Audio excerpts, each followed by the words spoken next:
ఒక 2-3 రోజుల నుంచి బిఆర్ నాయుడు గారి టార్గెట్లో నన్ను పవన్ చేసి తెనాలి లెటర్ ఒకటి క్రియేట్ చేసి ఒక నాటకీయ పరిణామాలు చోటు చేసుకున్నాయని మనందరం చూసాం. దీనంతటికీ కారణం ఏంటయ్యా అంటే తిరుమల లడ్డు. ఎక్కడొచ్చి ఆగిందయ్యా అంటే తిరుమల లడ్డుని డైవర్ట్ చేయడం కోసం ఒకళ్ళ మీద బురద చల్లి ఒకరిని పరుగుతో ఆడుకుని చేసిన వికృత క్రీడ. వాళ్ళ మనోభావాలతోటి వాళ్ళ జీవితాలతోటి ఆడుకున్న విచిత్రమైన ఆట. ఓకే, నేను ఇవాళ దాని గురించి కన్నా కూడా దీనివల్ల లాభం ఎవరు పొందారు, దీనివల్ల నష్టం ఎవరు జరిగింది అనటం అనిపించుకోవటం, వీటి మీద మాట్లాడుకుందామండి. ఇప్పుడు నేను ఒక టీడీపీ యాక్టివిస్ట్ని. నా మీద ఒక ఎలిగేషన్ తీసుకొస్తే నా కుటుంబాన్ని నష్టపరిచారు. నా కుటుంబాన్ని నష్టపరిచినప్పుడు నష్టం ఎవరికి? నాకు, నా పార్టీకి. అకారణంగా నా ఫోటో తీసుకెళ్లి పెట్టి పైన వెధవ మ్యాటర్ ఏదో పెట్టేసి దాన్ని ప్రచారం చేసి, అంటే నేనేంటో నేను తెలిసిన వాళ్ళందరికీ తెలుసు. నేను అది ప్రూవ్ చేసుకునే ఉద్దేశంగా నేను ఇప్పుడు ఈ లైవ్ పెట్టలేదు. పోతే ఏంటంటే అసలు అనటం అనిపించుకోవటం ఎవరు ప్రారంభిస్తున్నారు? వైసీపీ మూకంతా అని టీడీపీ వాళ్ళని రెచ్చగొట్టి టాపిక్ డైవర్ట్ చేసి ఇలాంటి నిందలేసి వాళ్ళు చేసిన తప్పుల్ని పాపాల్ని కడుక్కునే ప్రయత్నం చేస్తుంది. నిజం కాదా? చెప్పండి. ఏ తప్పు చేశారు, ఎంత తప్పులు చేశారు? 2019 నుంచి 2024 వరకు చేసిన పాపాలు, నేరాలు, ఘోరాలు ఎన్ని? అంత ఉందా? అసలు దేనికైనా ఫుల్ స్టాప్ ఉందా? అరాచకానికి ఎక్కడైనా కామా అయినా ఉందా? ఎంత స్థాయిలో వీళ్ళు అరాచకాలు చేశారు, ఎంత హింసాత్మకమైన చర్యల్ని చేపట్టారు. దీనికోసం ఒక ఆర్గనైజ్డ్ వింగ్ ని వీళ్ళు రన్ చేసుకుంటూ కుటుంబాల మీద, ఆడవారి మీద నిర్దాక్షిణ్యంగా దాడి చేస్తూ ఇవాళ నేనైంది, రేపు మీరవుతారు, రేపు ఇంకొకళ్ళు అవుతారు. కాదంటారా? అంటే జగన్మోహన్ రెడ్డికి అధికారం కోసం ఎవరి మీదైనా బురద చల్లటం అలవాటని ఇవాళ దాని గురించి కొత్తగా చర్చించుకోవాల్సిన అవసరం కానీ మనకెవరికి లేదు. బట్ ఇక్కడ నేను చర్చించాలనుకుంటుంది ఏంటి అంటే, ఒక పోస్ట్ వేస్తున్నారు దారుణాతి దారుణంగా. అది మీ మనస్సాక్షికి తెలుసు అది అబద్ధమా కాదా అని. అది అబద్ధమని తెలిసి మీరు ఒక తప్పుడు పోస్ట్ వేస్తున్నప్పుడు, మీరు అనే వాళ్ళు జైలుకి వెళ్తున్నప్పుడు మీ కుటుంబ సభ్యులు ఎంత ఇబ్బంది పడుతున్నారు? మీ చుట్టూ ఉన్న బంధువులు మీ ఆవిడ్ని ఏమంటారు? నిన్నే సయ్యద్ అనేవాడిని ఒకటి జైలుకి వెళ్ళాడు. 14 రోజులు రిమాండ్ విధించడంతో జైలుకి వెళ్ళాడు. ఇప్పుడు అతని భార్యా బిడ్డల పరిస్థితి ఏంటి?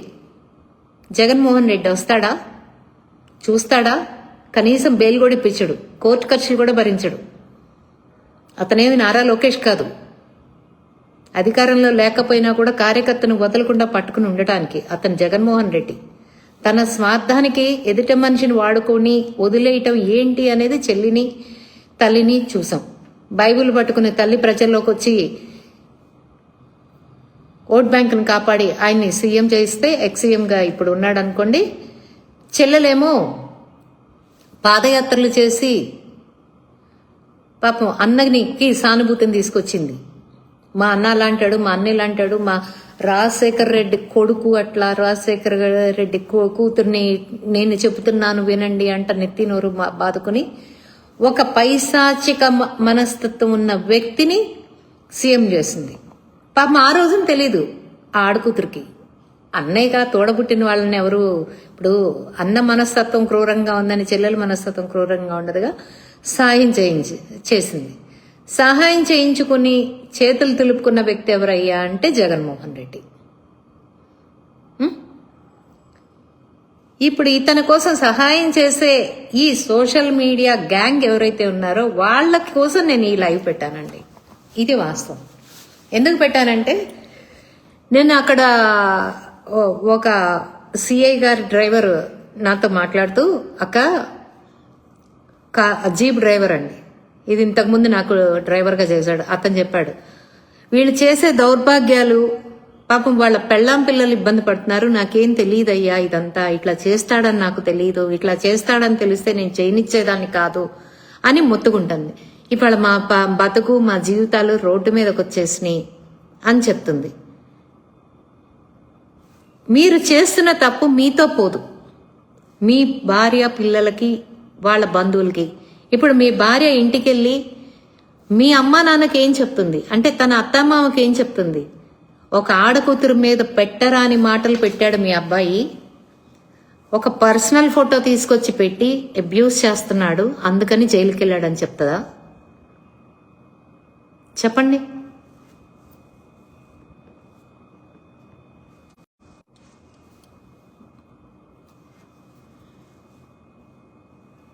చెప్పండి అయ్యా, దేనికోసం ఇదంతా? ఎవరి కోసం చేస్తున్నారు? ఇంట గెలిచి రచ్చగలవమన్నారు. ముందు పెళ్ళాం పిల్లల్ని సవ్యంగా చూసుకుని, సవ్యంగా వాళ్ళకి కూడు గుడ్డ నీళ్లు ఉన్నాయో లేదో చూసి అప్పుడు రాజకీయాలకి రండి. నేనేదో డబ్బుంటేనే రండి, తినటానుకుంటేనే రండి అని నేను చెప్పను. రాజకీయం చెయ్యండి, అది హెల్దీగా చెయ్యండి, హెల్దీగా చేయండి. ఒక పదవి కోసమో, 10 రూపాయల నోటు కోసమో, 100 రూపాయల కట్ట కోసమో మీరు మీ బతుకుల్ని తాకట్టు పెడితే దాని తరువాత మీ పెళ్ళాం పిల్లలు పడే బాధ, అవమానాలు, ఇవాళ మమ్మల్ని అవమానించామని మీరు ఫీల్ అవుతున్నారు. కానీ మీరు చేస్తున్న తప్పుల వల్ల మీరెళ్ళి లోపల కూర్చుంటే మీ పెళ్ళాం పిల్లలు అవమానాలు పాలవుతారు. ఏ అవమానాలైతే మమ్మల్ని చేశామని భ్రమపడుతున్నారో వాళ్ళు అవమానపడతారు. నీ మొగుడు అలా, నీ మొగుడిలా, నీ కొడుకిలా, నీ కూతురిలా అని చెప్పేసి ఇరుగు పొరుగు వాళ్ళు పొడిచే పోట్లకి నానా ఇబ్బంది పడతారు. రూపాయి కోసం, ₹10 కోసం జీవితాన్ని మాత్రం తాకట్టు పెట్టుకుని ఇలాంటి పనికి మాలిన వ్యక్తి కోసం తపన పడితే మీరు, జగన్మోహన్ రెడ్డి అన్నాడు ఒక విష పురుగు. ఈ విషపురుక్కి అధికారమే కావాలి, ఎవరి శ్రేయస్సు అక్కర్లా, ఆంధ్ర రాష్ట్ర ప్రజల శ్రేయస్సు అక్కర్లా, కుటుంబ శ్రేయస్సు అక్కర్లా, తన అధికారం తన కావాలి. అధికార దాహంతో పడిపోతున్నాడు. పోనీ అధికారం వచ్చిన తర్వాత ఏమన్నా చేతిలో పెట్టుకుని రాష్ట్రాన్ని ఏమైనా ఉద్ధరిస్తాడా అంటే ఏమడు పబ్జీ ఆడుకుంటాడు. ఎవడో చేసిన పనులు తన ఖాతాలో వేసుకుని క్రెడిట్ చోరీ చేస్తాడు, అంతకు మించి ఏం చేయడు.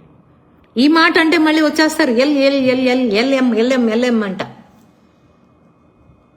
వినటానికి మాకు కూడా చీదరగానే ఉంది, కాదని నేను అన్ను. కానీ ఏం చేస్తాం, తప్పట్లా.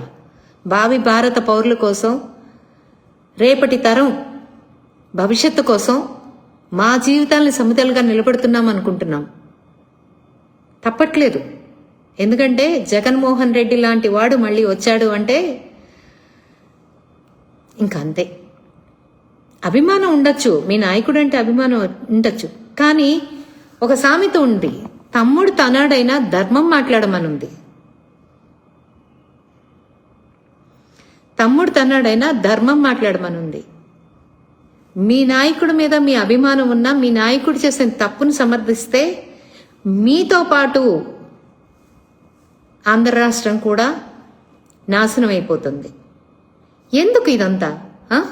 ఎవరి కోసం చేస్తున్నారు మీరు అదంతా? ఏం సాధించడం కోసం చేస్తున్నారు మీరు ఇదంతా? చెప్పండి.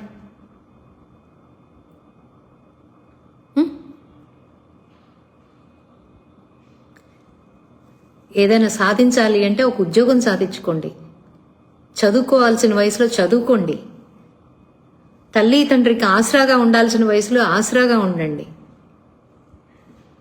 సంఘ సేవ చేయాలనుకుంటే న్యాయం పక్కన నిలబడండి, ధర్మం పక్కన నిలబడి ధర్మ పోరాటం చేయండి. అంతేగాని వాడేదో పంపించాడు, వీడేదో పంపించాడు, వాట్సాప్ గ్రూపుల్లో పెట్టేయమన్నాడని టపా టపా టపా టపా పెట్టేస్తే మీకు టపా టపా టపా టపా కేసులు మీ వెనకమాలే వస్తూ ఉంటాయి. నేను 2018 నుంచి నేను ట్విట్టర్ అకౌంట్లో ఉన్నాను. ఇవాళ 2 ట్వీట్లు అన్ని తెగ ట్రోల్ చేస్తున్నారు, తిప్పుతా ఉన్నారు. నేనేదో నేరం ఘోరం చేశానని చెప్పి తిప్పుతా ఉన్నారు. అలాగే ఆ ట్వీట్ల కింద ఉన్న బూతుల్ని కూడా ఒక్కసారి స్క్రీన్ షాట్లు తీసి తిప్పండి రాబాయ్, మీ అమ్మలకి చూపించండి రాబాయ్, ఇదిగో ఇన్నున్నాయి, ఇందులో తప్పేంటమ్మా అని అడగండి.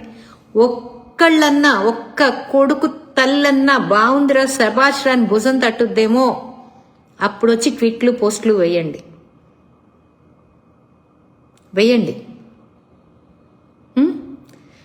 2018 నుంచి ఇప్పటి వరకు నేనేసిన దాంట్లో జగన్మోహన్ రెడ్డి కూతుర్లు ఉసురు పట్టిపోతారేమో అంటాం మీకు నొప్పిగా కలిగించింది. నిజమే, బాధే, ఎవరినన్నా బాధే, మీ పిల్లలన్నా బాధే, ఎవరినన్నా బాధే. మరి ముందు ఎవరినన్నారు, ఎందుకన్నారు, ఎందుకు అనిపించుకున్నారు? అసలు మీరు నా కొడుకు దాకా రాకపోతే నేను జగన్మోహన్ రెడ్డి కూతురుల దాకా పోనుగా, నాకు అవసరం లేదుగా. వాడెవడో ఎక్కడో ఉంటే వాడి కూతుర్లు ఎక్కడో ఉంటే నాకెందుకయ్యా, నాకెందుకు? నేను వాడు చేసే అరాచకం గురించే మాట్లాడతాను. మళ్ళీ వాడు అన్నానని మళ్ళీ ఆ స్థాయి నీకుందా? స్థాయి అంటే ఏంటి? ఆర్థిక నేరాలు చేసి డబ్బులు సంపాదించుకుంటే స్థాయిలు వచ్చేస్తాయా? స్థాయి అంటే ఏంటి నాకు తెలియక అడుగుతున్నాను. ఒక స్థాయి అంటే ఏంటో వివరించండి ఎవరైనా. కామెంట్ చేయొచ్చు, నేను చూసుకుంటాను. మాట్లాడితే స్థాయి స్థాయి స్థాయి స్థాయి నీ స్థాయి ఏంటి? నువ్వు మాట్లాడే స్థాయి ఏంటి? నేను ఒక ఆంధ్ర రాష్ట్ర సివిలియన్, నేను ఒక పౌరురాల్ని ఆంధ్ర రాష్ట్రానికి, నేను ఒక ఓటు హక్కు ఉన్నదాన్ని, నాకు ప్రశ్నించే రైట్ ఉంది. నేను పొలిటీషియన్ని, తర్వాత పొలిటీషియన్ అనే దాన్ని తీసి పక్కన పెట్టే ఒక ఆంధ్ర రాష్ట్ర పౌరురాలుగా జగన్మోహన్ రెడ్డి చేసే ప్రతి దాన్ని నేను ప్రశ్నిస్తా. ప్రశ్నించే రైట్ నాకు రాజ్యాంగం ఇచ్చింది.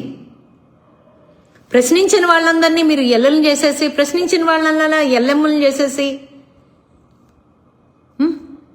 ఏం సాధించారో చెప్పండి నాకు. ఏం సాధించారు?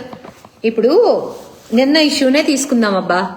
ఒక ప్రీ ప్లాన్డ్ గా నా ఫోటోను పెట్టి, నేనేదో కారు కొనుక్కుంటున్నానని పెట్టి, మీరు తెనాలి అనే లెటర్ ని రిలీజ్ చేయడానికి రెడీ అయ్యారు. ఆ రెడీ అయిన దాన్ని తెనాల్లో ఒక బకరా కావాలి, ఒక ఆడపిల్ల కావాలి, దాని బతుకుని పణంగా పెట్టాలి కాబట్టి రేణుకా జెట్టి ఉంది, రాజకీయంగా మన ఎదుర్కొంటుంది.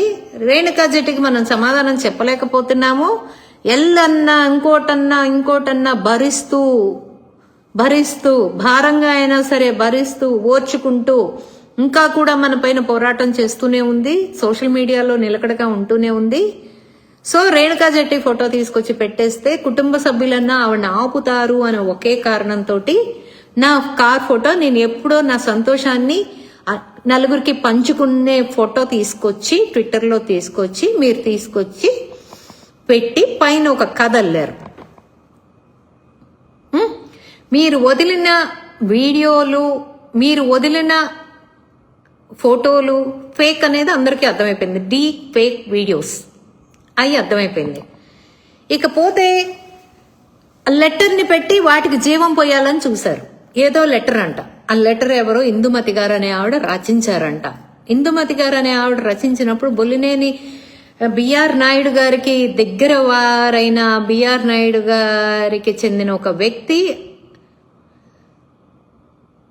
మరి ఎలా ఆ లెటర్ వీళ్ళకి ఇచ్చింది, వీళ్ళ చేతికి ఎలా వచ్చింది ఆ లెటరు? It's a sense. ఆ లెటర్ వస్తున్నప్పుడు ఈ లోపల ఒక ఫోటో వెళ్ళి ఎవరు చూసినా ఆ లెటర్లో ఆవిడ ఈవిడే కావాలా అనుకోవాలని ఒక కథ అల్లేశారు. అసలు చాలా చక్కగా ఒక స్టోరీ, ఒక హిస్టరీ అల్లేసేసి మా పరువులతోటి ఆడేశారు. ఒక 100 అకౌంట్లో వేశారు రాబాయ్. మీరేం సాధించారో చెప్పండి నాకు. మీ జగన్మోహన్ రెడ్డికి ఏం బెనిఫిట్ అయిందో చెప్పండి అట్లీస్ట్.